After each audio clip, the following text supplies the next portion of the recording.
Poema 127. Neste mundo há muitos acontecimentos desagradáveis porque é grande o número de pessoas falsas.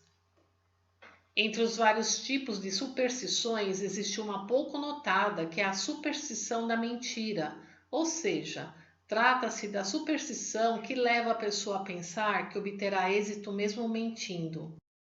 Realmente, o homem da atualidade mente demais. A maioria, acostumada a esse hábito, não se dá conta que mente, ou seja, provavelmente não nota que a mentira já foi incorporada à sua pessoa. Quando isso ocorre com meus servidores, costumo chamar-lhes a atenção, mas a maioria deles não consegue sequer distinguir a verdade da mentira. Só percebem haver mentido e pedem desculpas depois de eu lhes explicar claramente a respeito. Mentir tornou-se tão natural a ponto de deixá-los incapazes de distinguir os limites entre a mentira e a verdade. Deixarei de lado as mentiras menores que não vêm ao caso. Vou procurar escrever sobre as mentiras que não podem ser desprezadas, ou seja, aquelas que são ditas consciente e premeditadamente por muitas pessoas. Começarei por analisar as mentiras proferidas pelos políticos, que são de grandes proporções. Embora não tenham muita convicção, eles prometem planejar ou tomar certas medidas políticas. Depois de declará-las com todo o aparato, no final deixam de cumprir as promessas e, por isso, muitas vezes são responsabilizados. Há também muitos parlamentares que desprezam os compromissos assumidos com seus eleitores e julgam essa atitude perfeitamente normal. Do mesmo modo, existem muitos educadores cujos atos contradizem a grandeza de suas palavras. Também é considerado senso comum os jornais publicarem artigos repletos de mentiras. Evidentemente, as propagandas exageradas são igualmente mentirosas.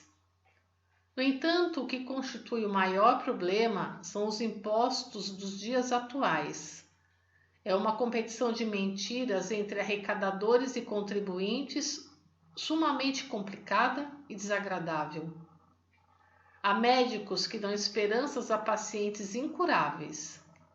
É possível que hajam assim, pois ao contrário, não conseguiriam se sustentar. Da mesma forma, não acho conveniente os religiosos fazerem uso das mentiras de ocasião.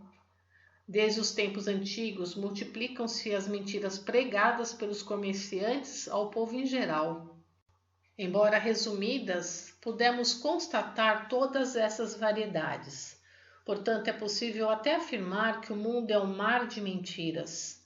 É uma desonra o fato de os japoneses serem principalmente conhecidos no mundo como bastante mentirosos. Mesmo em se tratando de mentiras, existem as que quase não causam danos às pessoas e as que são malignas por natureza. Entre estas, as mentiras mais problemáticas são, por exemplo, as proferidas pelas autoridades, cuja função é julgar crimes. Em relação ao caso Mitaka, que foi manchete dos jornais recentemente, entre os vários presos sentenciados à pena de morte, com exceção de um deles, os demais foram inocentados. Outro caso é o de 2 criminosos que foram condenados à prisão perpétua e hoje, passados 3 anos, outro indivíduo se apresentou como verdadeiro autor do crime. No caso da Izo, ocorrido na cidade de Osaka, o promotor pediu uma pena de 5 anos de prisão para 2 pessoas que posteriormente foram declaradas inocentes. Ultimamente, casos como esses têm ocorrido com certa frequência e as pessoas envolvidas são, de fato, vítimas da mentira dos promotores. Ao ouvir esses fatos, o leitor poderá pensar: não há motivo para que uma pessoa como um promotor se utilize de mentiras assim. Por experiência própria, afirmo que isso pode ocorrer. Desde a época do incidente do ano passado até o atual julgamento de que estou sendo alvo, é grande o empenho dos promotores que, usando de mentiras, querem me incriminar. E toda vez que isso sobrevém, cresce minha dúvida sobre o porquê do esforço em acusar pessoas inocentes. É um enigma para o qual realmente não encontro explicação. O promotor público tem o dever de pedir a condenação do criminoso, mas é inacreditável a frequência com que se incrimina uma pessoa de bem. A realidade é inegável e contra isso não há o que se fazer. Só que esses fatos não chegam ao conhecimento da maioria das pessoas. É difícil saber prontamente se um suspeito é culpado ou inocente, mas salvo crimes hediondos, creio ser possível distinguir a verdade dos fatos após uma breve investigação. Afinal, o próprio ato de buscar incriminar alguém a todo custo já demonstra que não houve crime. Voltando ao assunto inicial, afirmo que o que move o indivíduo a mentir é o pensamento de que jamais será descoberto. De fato, trata-se de uma ingenuidade. Com efeito, se não houvesse Deus, isso seria possível e favoreceria o argumento de que a mentira perfeita é sinal de inteligência. Contudo, a realidade é bem diferente, uma vez que a existência de Deus é inegável. Por conseguinte, mesmo que consiga enganar alguém habilmente, isso será temporário e certamente a mentira virá à tona. Sem dúvida, tal fato acarreta um grande prejuízo para quem mente, porque, contrariando seu primeiro objetivo, ele se expõe à vergonha, perde o crédito e uma ascensão lhe é imposta. Pensar que Deus não existe simplesmente porque ele é invisível iguala-se às pessoas da era selvagem que pensavam que o ar não existia porque não o viam. Pobre homem culto! Portanto, por mais que ele exerça um cargo excepcional, de nada valerá quando tomar conhecimento dessa verdade.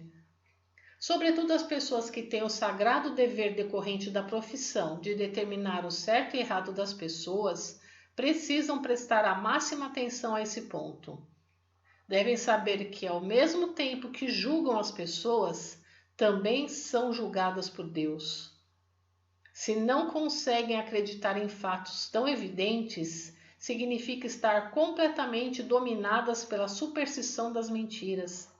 Sendo assim, nosso desejo é que todos os magistrados se tornem fiéis de uma religião correta e reconheçam a existência de Deus. O fato de os juízes estadunidenses serem benevolentes e de os julgamentos serem comparativamente imparciais se deve ao grande número de cristãos presentes na população do país. Esta é uma realidade inegável. Coletânea Alicerce do Paraíso, volume 4, A Superstição da Mentira, em 5 de setembro de 1951, extraído do livro O Pão Nosso de Cada Dia, volume 2, página 68.